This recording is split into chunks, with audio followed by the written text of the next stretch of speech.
Lebanon has begun deploying troops near the border with Israel to oversee a ceasefire between Israel and the militant group Hezbollah. The deal requires both sides to start withdrawing from the border area. The Israeli military has imposed a nighttime curfew in southern Lebanon, warning people not to return to the areas where its troops are still present, but thousands of displaced Lebanese are venturing back to the south. Mohammed Baza surveys the damage in her village. She and her family were among the many thousands of Lebanese who rushed south to their homes as soon as they heard a ceasefire had been agreed.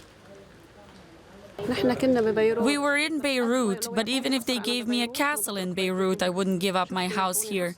Despite the destruction and sadness, and although we can't even live in our house now, we're so happy we returned home. Thank God we're all okay. She says she'll rebuild and restart her family's life here in their home. No, we're not going anywhere. We're staying here. I'm going to fix it up. You saw me sweeping. I'm going to clean up and stay here. We can cover the windows with plastic or something. My children are here, their schools are here, and we're not going anywhere.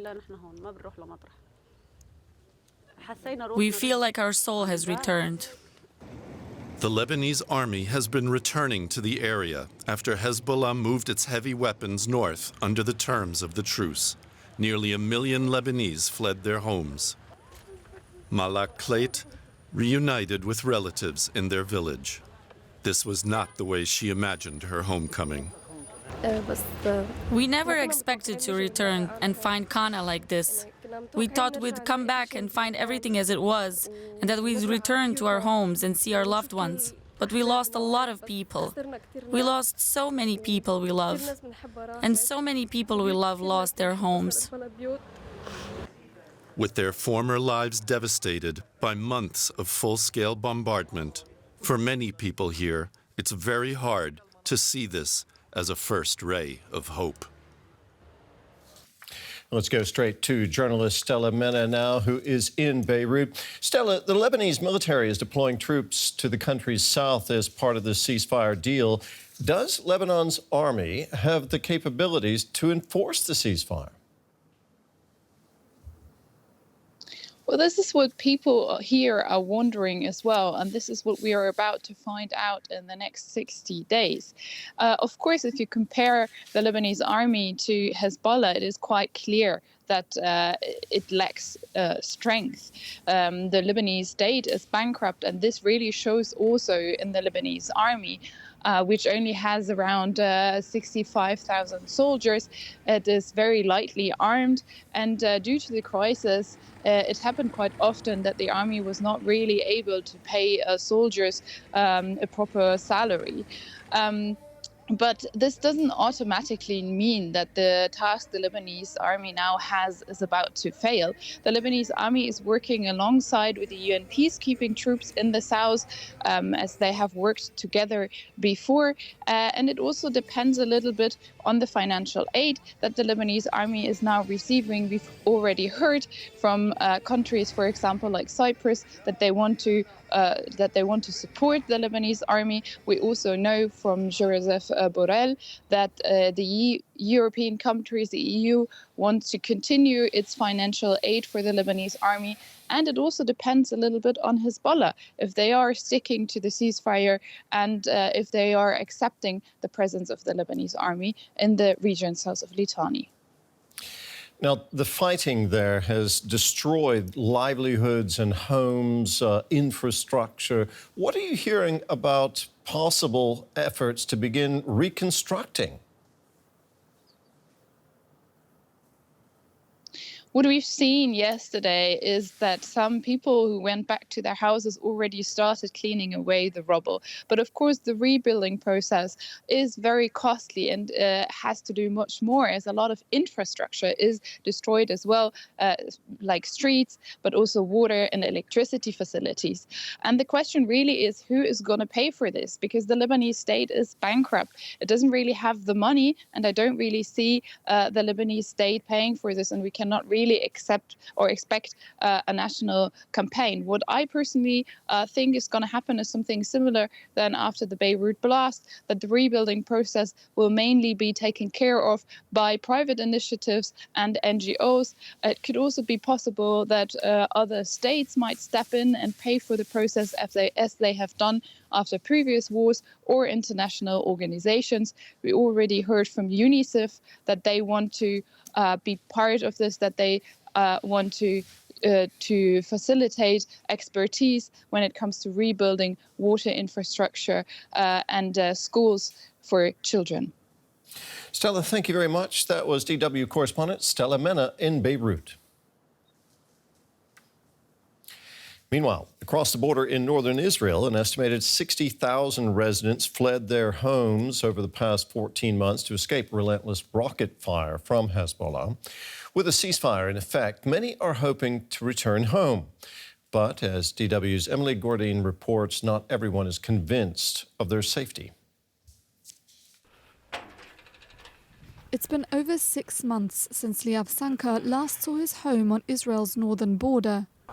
He evacuated to Haifa over a year ago. Now he's using the ceasefire to check on his house. The ceiling was damaged when a rocket exploded nearby.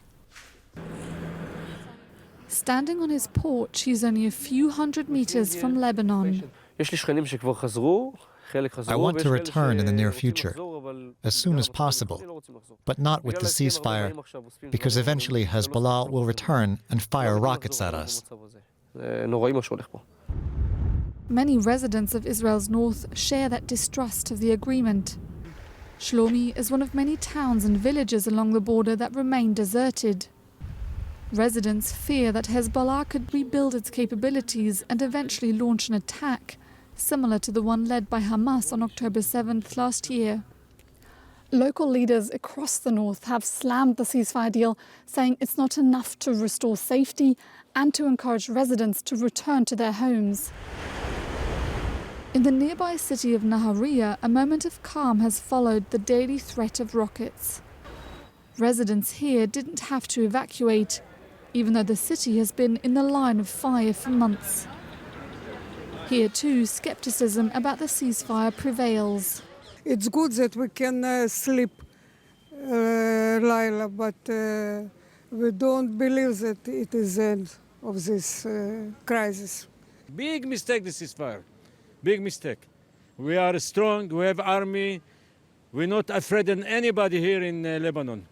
This is a mistake. We must finish the work. We won't go back home without security, where we're under daily attacks from Hezbollah. What happened on October 7th in the south was meant to happen in the north as well. Back in Shlomi, it's time for Liav to leave again. 60 days, that's how long the ceasefire is meant to last. And many Israelis here feel time is on Hezbollah's side. And DW correspondent Tanya Kramer joins us now from Jerusalem. Tanya, we just saw how Israelis are reluctant to return to their homes there near the Lebanese border. If a ceasefire isn't enough to get them to return to their homes in the north, what's it going to take? Well, as we just saw in this report, there are multiple reasons for that. But I think one of the reasons is they have not been officially told that they should be or could be moving back. And there are a lot of also logistical reasons. When I talk to people there in the north, they said, you know, first of all, there has been also some damage in some of the communities right on the border, in this border area. The army is still in some of these communities as well. But then there are also these considerations by families. They have been away for a year, they have been reschooling their children somewhere else, they have been renting places. So this is also a factor, of course, for many to rethink of returning. But again, there's also this sense, what we've been hearing there, that this might be still too early. It is considered a temporary ceasefire. People will see if this will hold. People will see how the Israeli army is able to respond to possible violations. They want to see if the Lebanese army is is assertive enough to take over in this area. They don't want to see a situation, what some of them have been seeing after the war in 2006, over the years, when Hezbollah was actually allowed then, in their eyes, to regain strength and to come back to the border area. What does this ceasefire agreement, Tanya, mean for Israeli Prime Minister Benjamin Netanyahu and his government? Well, I think we've been hearing a lot of criticism, especially from community leaders in the north, but that has been, for the past years. So they said that the government is not handling this very well. So I think the bottom line is here, again, those people who are against the government, against Netanyahu, or support the government, they will stay like this. There's not a huge movement yet. I mean, it's still early days in this agreement, but we haven't seen anything, substantially changing in those polls. And I think what was interesting to see is that there was not, there were reservations, there was opposition from some of his cabinet members, especially from the far right, but only one far right cabinet member, Itamar Ben-Gvir, voted against this agreement. This would have looked much, much different if we would be talking about a ceasefire or hostage deal in Gaza, where those cabinet members have actually threatened to topple the government. So I think there is a sense here that, again, this is a temporary ceasefire for now, and Israel has still the ability to respond to violations, even so it's limited. But again, there's also the sense this is 60 days. The 60 days end when there's also new administration coming in Washington, and this means not all of it is yet set in stone. Tanya, thank you very much. That was DW's Tanya Kramer in Jerusalem. For more, we can now speak to Laura Blumenfeld, Middle East analyst at Johns Hopkins University. Laura, thank you for joining us. Israel's been able to hit Hezbollah hard in Lebanon leading up to this ceasefire deal. Where will Prime Minister Netanyahu turn his focus now?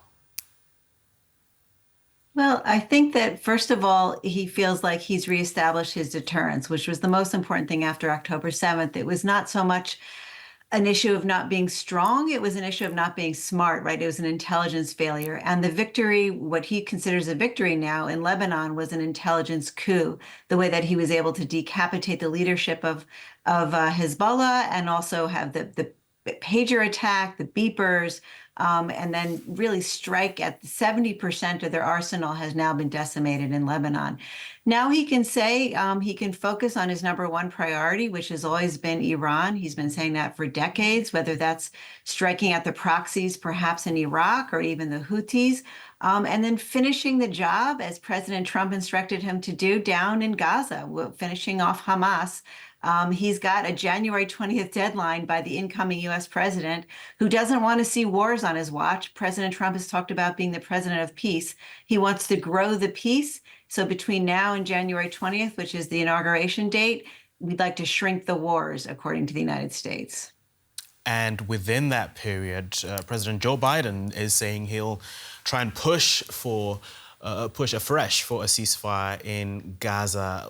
How likely is that to succeed? As you mentioned, with Netanyahu now being emboldened by what he's been able to achieve in Lebanon. Well, here's what's fascinating. There isn't a lot of overlap on anything domestically, certainly between Biden and Trump.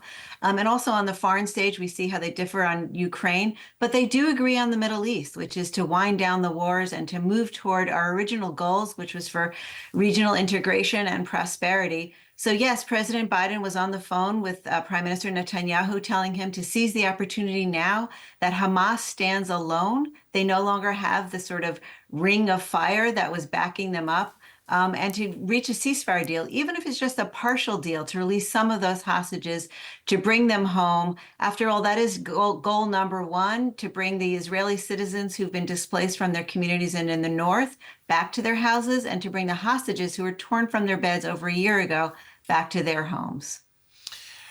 Back to Lebanon, this ceasefire deal there ends, as you mentioned, just around the time Donald Trump will be back in the White House. What will this mean for Lebanon? Well, I think that for Lebanon, it's an opportunity, right? It's a period of great uncertainty, but there is an opportunity to reassert their sovereignty. I mean, for years now, they've been pretty much occupied by Iran, by Hezbollah, which is a foreign militia that's been in their midst and has seized a lot of control, not only militarily, but also politically. So the big question here, and this is something that President Biden is also pushing, is to let Lebanon be Lebanon once again. Can that happen? It's not clear yet, but the United States, the difference between today and 2006, the last time there was a ceasefire brokered between Israel and the Lebanese, the United States is sticking around. They won't have boots on the ground, but they will have military officials working out of the U.S. Embassy in Beirut to try to make sure that there's a mechanism to enforce the agreement. Look, no agreement is good unless it's implemented, and that's the heart of the issue, according to U.S. officials. That's different today. One of those hard lessons learned from 2006. Another difference with 2006 is the capabilities of Hezbollah. What do you see in terms of what Iran could do, possibly trying to re-strengthen Hezbollah? Is there a likelihood of that? Absolutely, and that's one of the big question marks and frankly concerns, that Iran is going to try to, send that weapons across Syria. It's kind of a weapons highway right down into Lebanon.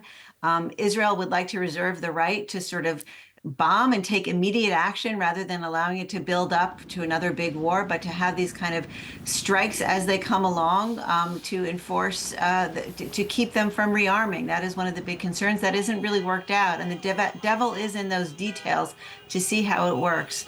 It's all about the monitoring, it's all about the mechanism and enforcement. Laura Blumenfeld from Johns Hopkins University, many thanks for speaking to us. Thank you.